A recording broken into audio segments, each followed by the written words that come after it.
Hello, this is Achyuta Ghosh, Head of Insights at NASSCOM, and welcome to this NASSCOM Insights Analyst Assemble session, where we have with us Arjun Sethi, Partner and Head of APAC Region at AT Kearney, and together we will explore one of AT Kearney's flagship research products, the Global Services Location Index. Welcome to the show, Arjun. Thank you so much, Achyuta. I really appreciate you and NASSCOM having me on the show. Thank you. So, Arjun, we'll straight away dive deep into the product itself. Would you like to give us a brief introduction to what the Global Services Location Index GLSI is? Absolutely. The Global Services Location Index is a country service location index. It's a preeminent piece of research that we at Kearney prepare on a biannual basis. This is its 12th edition. And what it does is it looks at the attractiveness of variety of destinations all across the globe for things like IT services, BPO operations, and such like. And it measures them across 4 different dimensions. The dimensions being the financial attractiveness of the location, availability of skills and talent, the overall business environment in which the location is present. And then the factor that we added about a couple of editions back called digital resonance, which is what is the digital attractiveness, digital skill base that is present in each of the locations of interest. The 2023 index, Achyuta, actually includes one more factor, which we will talk about, I hope, through the course of our discussion today, and that is on talent regeneration. We have tried to look at the attractiveness of locations on the basis of their ability to create a new skill pool, especially responding to the requirements of Industry 4.0 technologies and other related requirements of the industry. Thank you, Arjun. And I guess you said this is 12th edition, right? So do you do this on an annual basis or every alternate year, or is there a frequency to this? It's every alternate year. When we started way back when, about 25 years or so back, it was annual, and then gradually we moved it to a biannual cycle. So right now it is every other year. Okay, great. So great that you touched upon the 2023, GLSI index. We'll get into that straight away, Arjun. What are key findings from the 2023 GLSI index? What kind of macro trends did you see, for example? Did you see any shifts in the rankings? You talked about talent regeneration being an important theme for the year that you introduced. Do talk a little bit on that. And of course, any trends in the countries? Did you see some countries really move up significantly? So anything on those lines would be very useful, Arjun.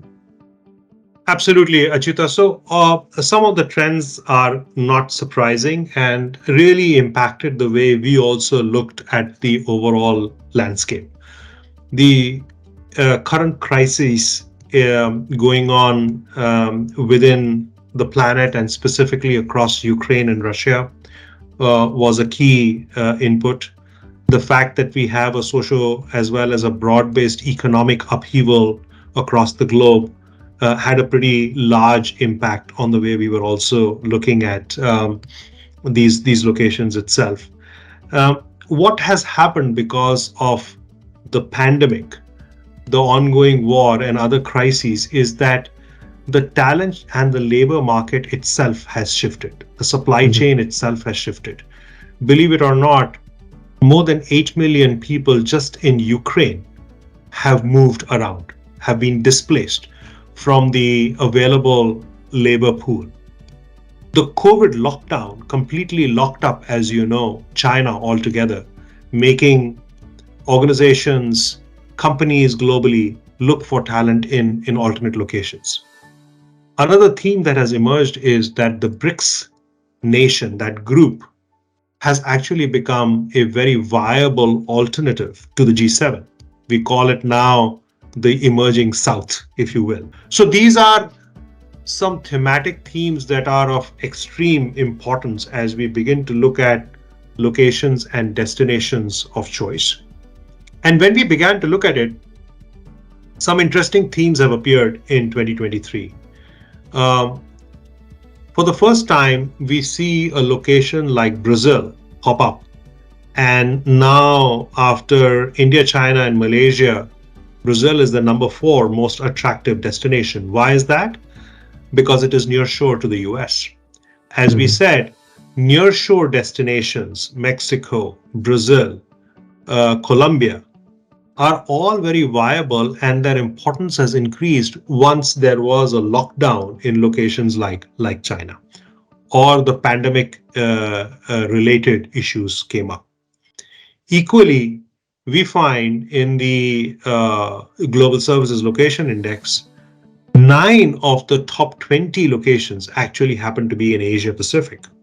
And in Asia Pacific, some of the emerging destinations include the likes of Vietnam and Thailand as the China +1 option that are fast emerging.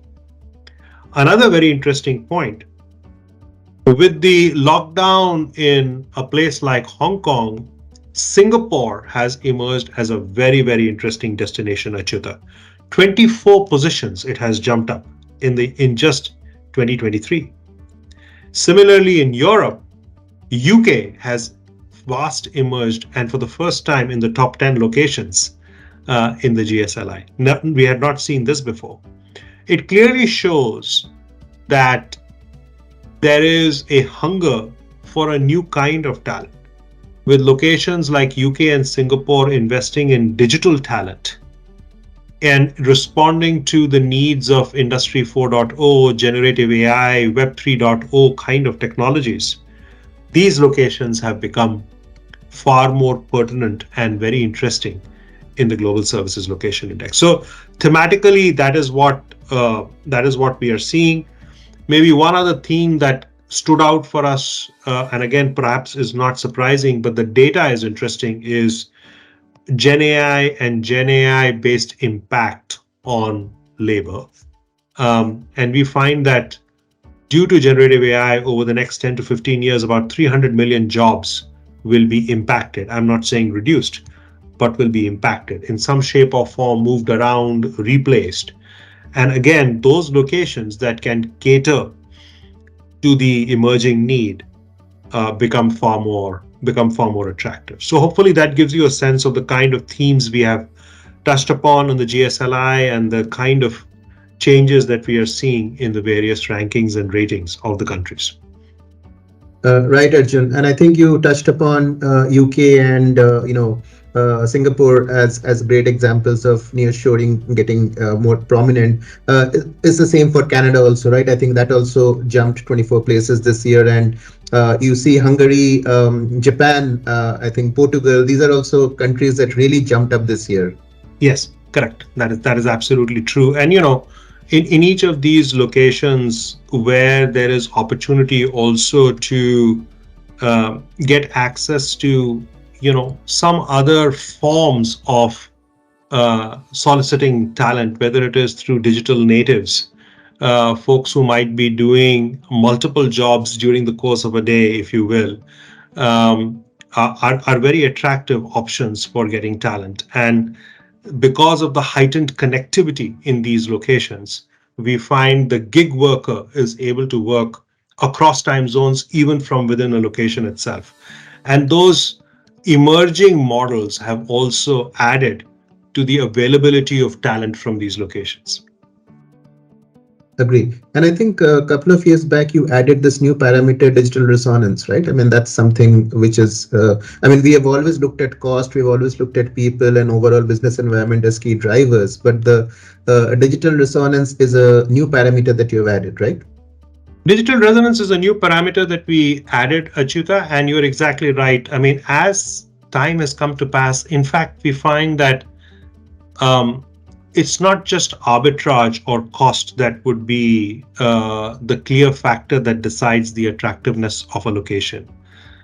In fact, those locations that are investing in creating the right kind of connectivity, the right kind of infrastructure, from a overall availability of technology and IT infrastructure, are going to be more in demand. Equally, those countries and locations that are building out their regulatory framework for responsible technology, for responsible AI, governance on topics that oversee, arenas like payment, arenas like blockchain, are going to be far more in demand. And so each of these issues, including where we see academia and universities spending time in actually developing true digital talent and talent that is well versed, as I said in the past with I4.0 technologies, are locations that become far more attractive.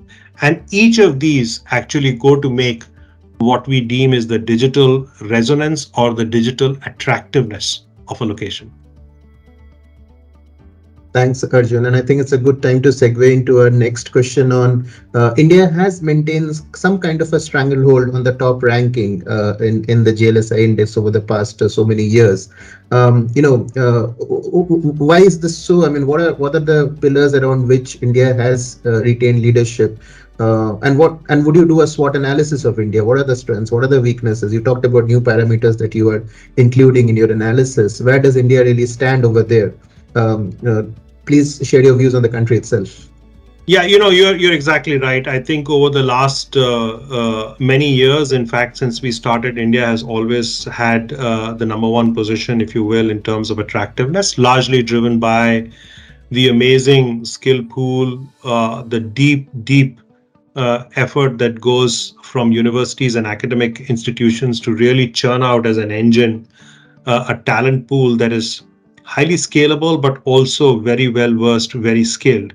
And clearly, that advantage, when coupled with the cost advantage of India, makes it to be a very, very difficult competitive nation to displace. So if you take those two in combination, the cost advantage, the talent pool, and the skill base, in a sense, it is a very, very powerful proposition that India has always had. It is also good to note that as time has passed, the overall tax regime, the availability of locations, including software parks, tier one cities maturing into tier two cities, becoming viable destinations, has continued to maintain India's attractiveness. And if you fast forward it now into the past year or two, even what the recent government as well as recent programs like the Prime Minister's Kaushal Vikas Yojana that I am familiar with, which I believe is tuned to upskill up to 4.7 million people in India. The recent data governance efforts in India all add up, in fact, to add to that same strengths of the country. And so the right kind of investments are being made to upskill and create the digital talent, but also create the policy and regulatory framework that is very much required for a country to be attractive from a digital resonance score. Now, in terms of opportunities and threats, we should look on that side of the picture as well. Whenever we do evaluate India, perhaps there are two or three things that do stand out in terms of areas of opportunity. You could call it a weakness, or I would better term it as an area of opportunity. These would be things like ease of doing business and the associated score. Things like what international bodies would rank and rate from a perspective of, let's say, what is deemed the corruption perception index. There is something called a corruption perception index and the rating of the country on it. Overall political risk, if you will. Available road, port infrastructure, which has improved, but more can be done. These are all topics of even better ifs and or opportunities to continue to enhance the available both framework, available infrastructure, and the perception overall of the country itself. No, I think very valid point, Arjun. In fact, if I look at your index and the top 10 countries, I think India scores the lowest when it comes to business environment. in the top 10. I think India really comes to the top because of its financial attractiveness and the people piece. Even digital restaurants to a certain extent is better than many of the competitors in Yes. Asia and other countries. But it really scores low in the business environment piece. And I think you've hit the nail right on the head by saying that that's one area that we really need to improve. Yep. Absolutely. So thanks. So going down to an outlook for locations, the importance of location as a driver for technology services. What would you recommend? What kind of an outlook do you present? What would you recommend? I mean, in case a country, a location wants to really become, a location of choice when it comes to technology, really wants to get into the top 10, top 5 rankings in your list. What kind of advice would you give to such countries? And would you really look at considering tweaking your model further, as you have been already tweaking it in the past few years as new drivers kind of emerge? So any thoughts on the outlook and any recommendations that you have? Yeah, no, it's a great question. And the way I like to answer it is the way I actually wrote it in the white paper as well. And it harkens back to one of the favored movies these days. And I'll say its name as Everything, Everywhere, All at Once. Yeah. And for any location to emerge as a winner or a future winner in the GSLI, you really have to be everything, everywhere, all at once. And let me try and explain that. When we say everything, we mean that the location or the destination of choice really needs to be able to address every emerging technology disruption. Whether we see it today or don't see it today, it's around the corner, but the ability to perceive what is coming and get ready for it is going to be one of the key factors for a location to be attractive. So everything, get ready. Everywhere, which means how well are you digitally connected? If a location in Africa, we talked about Nigeria as an example. If a location in Latin America, if a location in Asia Pacific needs to become attractive, it needs to invest in its technology infrastructure and really ensure that it is fully connected, allowing its workers in far-flung areas, whether in tier 2 cities, tier 3 cities, or villages, be able to get on the internet and make their skills available to clients and companies globally. So everywhere. And finally, all at once. All at once means, listen, we have a very large labor pool that is available in many locations. But that labor pool has to be regenerated. It has to be re-equipped on an ongoing basis, literally all at once. And so not only have you to be familiar with the technologies of the past, you have to be familiar with the technologies that are coming up in the future as well. So those locations that are really up to the challenge are those that will be everything, everywhere, all at once. We in the index will keep an eye out for this. In fact, the index has also become very dynamic over the years as we have added new metrics for measurement. In fact, we've talked about talent regeneration, but the fact of the matter is we added up to 7 new metrics just in 2023 in the way we look at the various locations. And we will continue to add these metrics to evaluate destinations of the future. We will add new locations. We will add new cities into the index as well. And this is a very dynamic evaluation as the world moves forward. So thank you for that question, but I hope that responds to what we continue to look at.